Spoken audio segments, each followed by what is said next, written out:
السلام عليكم ورحمة الله وبركاته. أنا الأديب والشاعر اليمني منير عبد العزيز محمد مرشد الشوافي، ولقد كتبت قصيدة اسمها حب اليمن،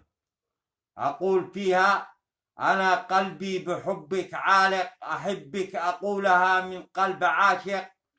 بحبك أنا إلى الأذنين غارق، بعد حبك أنا قلبي قفل من الطوارق، أنا قلبي لحبك ما رضى يفارق،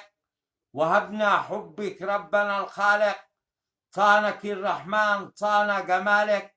عشقت ترابك ورمالك، عشقت سهولك وجبالك، عشقت سمائك وبحارك، صانك الرحمن صان جمالك، في بحر حبك كم يا لمراجيم كم يا لآلئ، أنا هايم بحبك أنا في دارك، لولا